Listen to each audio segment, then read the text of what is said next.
Assalamualaikum warahmatullahi wabarakatuh. Adik-adik sekalian yang berbahagia, bagaimana keadaan kalian pada saat ini? Semoga selalu dalam keadaan sehat walafiat.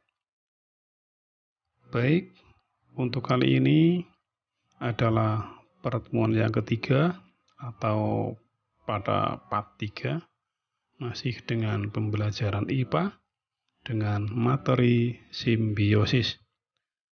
Agar kalian tidak ketinggalan di pembelajaran berikutnya, silahkan klik tombol like dan subscribe bagi yang belum subscribe. Oke, kita lanjut ke pembelajaran atau materi berikutnya.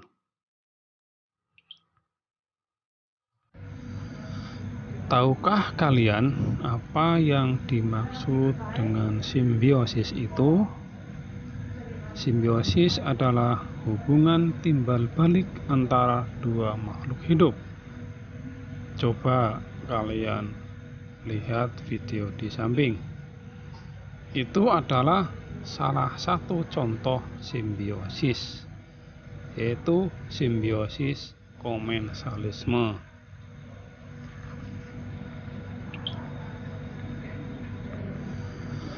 Tahukah kalian apa yang dimaksud dengan simbiosis itu? Kemudian selanjutnya adalah macam-macam simbiosis dan pengertiannya.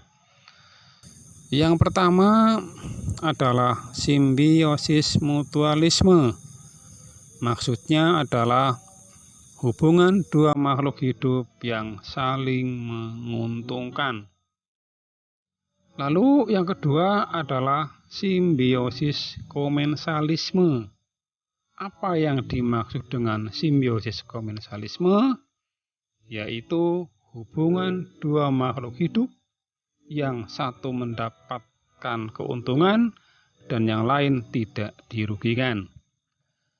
Kemudian untuk simbiosis yang ketiga adalah simbiosis parasitisme, yaitu hubungan dua makhluk hidup yang satu diuntungkan sementara yang lain dirugikan.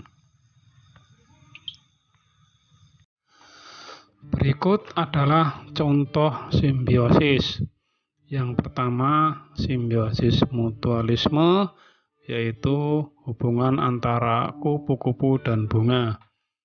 Kemudian contoh yang kedua adalah simbiosis komensalisme, yaitu hubungan antara ikan paus dan ikan remora. Sedangkan simbiosis yang ketiga adalah simbiosis parasitisme, yaitu hubungan antara serangga dan buah pir. Yang ketiga contoh itu mempunyai arti yang berbeda-beda.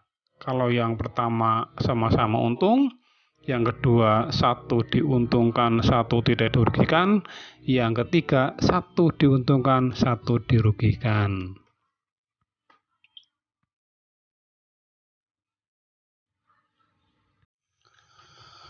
Baik, untuk yang selanjutnya adalah rantai makanan. Kemudian apa yang dimaksud dengan rantai makanan? Rantai makanan adalah rangkaian peristiwa makan dan dimakan antar makhluk hidup dengan urutan tertentu, dengan tujuan untuk kelangsungan hidupnya masing-masing. Jadi maksudnya adalah rangkaian makanan itu antara tumbuhan dengan hewan yang saling makan dan dimakan dengan tujuan untuk melangsungkan kehidupan mereka.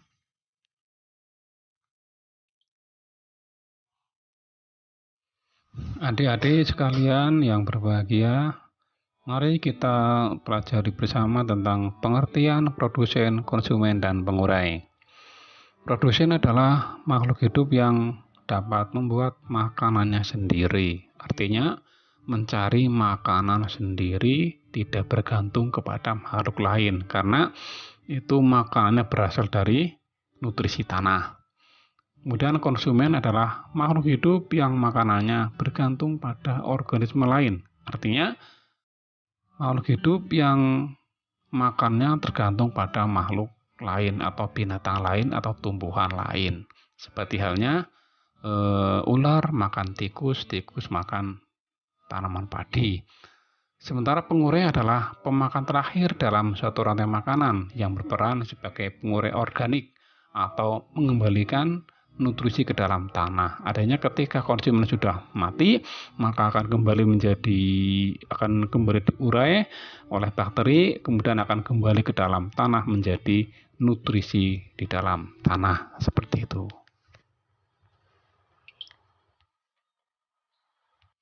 Untuk selanjutnya, mari kita pahami siapakah produsen, konsumen, dan pengurai. Produsen tadi dijelaskan mencari makanan sendiri. Di situ lihat tanda panah.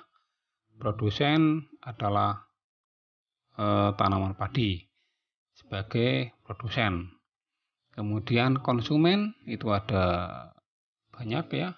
Ada belalang, tikus, ular, burung elang, dan pengurai.